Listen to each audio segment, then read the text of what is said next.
वंदना करेंगे।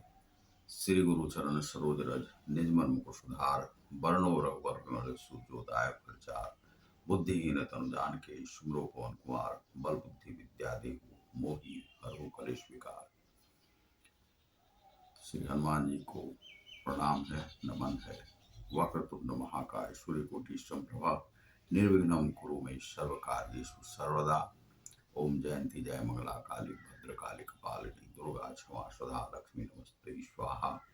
ओम त्र्यंबकं यजामहे सुगंधिं पुष्टिवर्धनम् उर्वारुकं वन्दनान् मृत्युमुक्षयमामृता स्वाहा। तो सबसे पहले यह जो ऐनक मैं लगाया हुआ हूँ, यह इसलिए कि थोड़ा सा जो प्रकाश जो चारों तरफ से आता है वीडियो बनाते हुए, तो थोड़ी सी आँख में समस्या है, इस कारण से है। तो इसका और कोई विशेष प्रयोजन नहीं है। तो आज हम लोग जो 76वां श्लोक है उसे देखेंगे। उसमें क्या कहा गया है, यह व्यास जिन्होंने इसे रचा है उनके मुख से है कि राजन संस्मृत्य संवाद मिमद भूतम केशवार्जुन्यो पुण्यम हृष्यामि च मुहुर्मुहुः।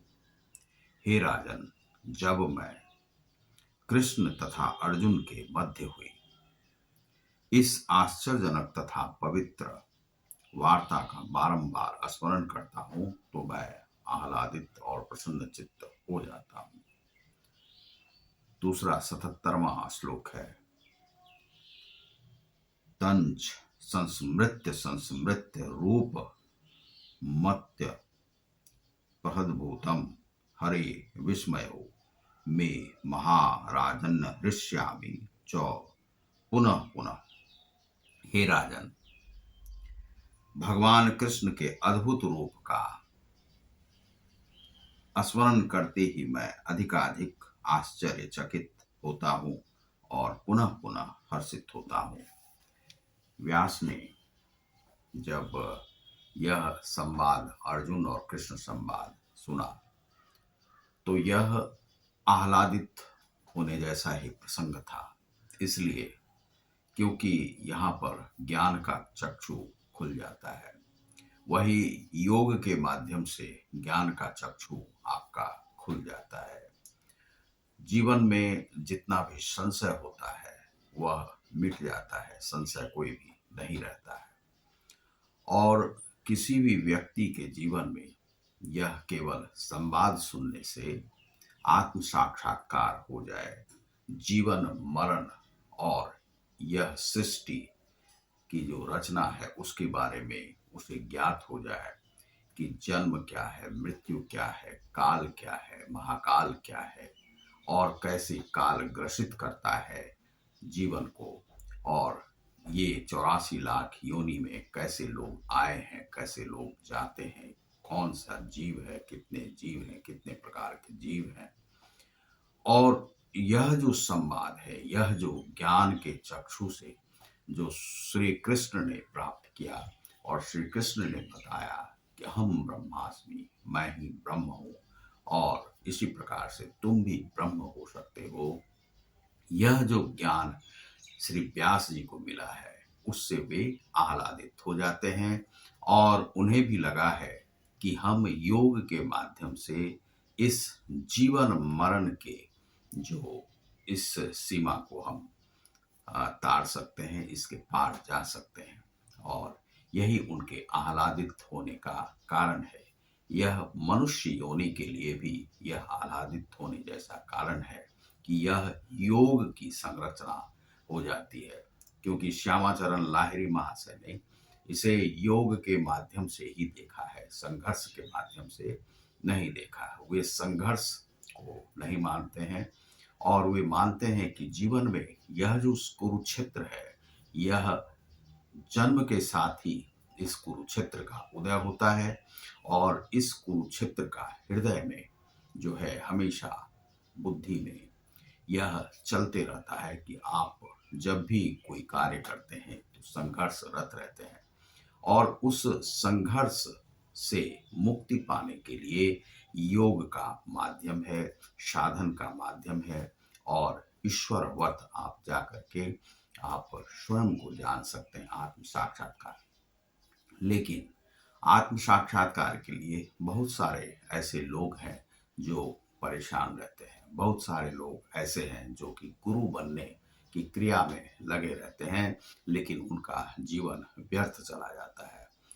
आप यदि गुरु के मार्ग में बाधा होती है, आप गुरु नहीं बन पाते हैं, तो कोई इसके लिए आपको संशय नहीं करना चाहिए, कोई परेशानी या कठिनाई जो है सो महसूस नहीं करें और किसी गुरु के शरण में जा सकते हैं, जो भी गुरु आपको लगे कि यह सही है। लेकिन वैसे किसी भी गुरु की आवश्यकता जीवन में नहीं पड़ती है। जीवन में यदि आपको जानना है कुछ भी, तो आपको स्वयं ही आप गुरु हैं। आपकी आत्मा ही गुरु है। आपका ज्ञान चक्षु ही गुरु है। वही बृहस्पति है। वही नवग्रहों का जो पूरा संचय है, पूरी जो क्रिया है, वो आपके शरीर में ही है और आप इस शरीर से ही अपने को आप जान सकते हैं। और यह क्रिया साधन सभी को करना चाहिए, चाहे 20 मिनट का करें, 15 मिनट का करें, 5 मिनट का करें, 2 मिनट का भी करें, जीवन में करें। जीवन में आप सच्चाई को जानने का अवश्य ही प्रयास करें। आप हमेशा यह जानें कि जो सामने वाला जो व्यक्ति है, वह क्या कहना चाहता है। उसकी जो स्पष्ट नीति है, वह स्पष्ट दृष्टिकोण उसका क्या है, वह आपके बारे में क्या सोचता है। जो पीछे भी रहने वाला है, कटाक्ष भी करने वाला है, उसके भी भाव को समझें और इस प्रकार से आप समझें कि दोस्त कौन है, दुश्मन कौन है और इस प्रकार से आप जीवन में आगे बढ़ें। किसी छोटी-छोटी बातों को लेकर के अपने जीवन को संकीर्ण नहीं बनाएं। आगे बढ़ने से कभी रुके नहीं। यह आपका कुछ भी मार्ग हो सकता है, लेकिन प्रयास करें कि जीवन में वैसे ही धन को अपनाएं जो धन आपके लिए बड़ा ही श्रेष्ठकर हो और वह धन धर्म के माध्यम से कमाया गया हो। यदि धर्म के माध्यम से आप धन कमाते हैं, तो वह धन जो है किसी को भी हानि नहीं पहुंचाता इस संसार में रहने वाले। और हमारा जो सनातन धर्म है, वह इसी की शिक्षा देता है। चाहे जितने भी धर्म हो, चाहे बौद्ध हो या कुछ भी हो, वह ज्ञान के माध्यम से प्राप्त किया गया है। लेकिन सनातन धर्म में सभी धर्म समाहित है, इसी से सभी का उद्गम हुआ है।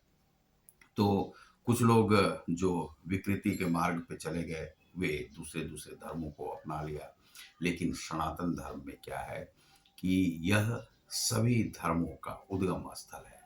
यहाँ से सभी धर्म निकले हैं और सभी धर्म के लिए यहाँ पर स्थान है। लेकिन कुछ लोग क्या है कि वे धन का शोधन नहीं करते हैं, धन कमाने के मार्ग का शोधन नहीं करते हैं, वह किसी भी मार्ग पे चले जाते हैं। तो यही है कि व्यास नीति जो है, व्यास ने जब देखा कि संवाद कृष्ण का और अर्जुन का, तो उससे उन्हें ज्ञान का चक्षु खुल गया है और प्रकाशित सारा शरीर हो गया है, क्योंकि उन्होंने साक्षात महाकाल महायोगेश्वर को देख लिया और उन्होंने योग से जो आत्म साक्षात्कार प्राप्त किया था और यह जाना था कि यह ब्रह्मांड उन्हीं के भीतर समाहित है। तो सभी मनुष्य ऐसा कर सकते हैं, श्री कृष्ण बन सकते हैं और उसके लिए उन्हें प्रयास करना होगा। और प्रयास में बहुत सारी कठिनाई होती है। यदि आप नहीं कर सकते हैं, तो किसी गुरु के शरण में जाकर के भी आप सीख सकते हैं। लेकिन मैं इसका वह नहीं करता हूँ कि आपको गुरु चाहिए ही, क्योंकि आपके भीतर में रहने वाला जो ज्ञान चक्षु है और जो आत्मा है, वही गुरु है और वही आपको मार्गदर्शन करता है, अच्छे बुरे का ज्ञान जो बताता है। और अच्छे मार्ग पर जब आप जा रहे हैं, तो आप समझिए कि आपको किसी गुरु की आवश्यकता नहीं है।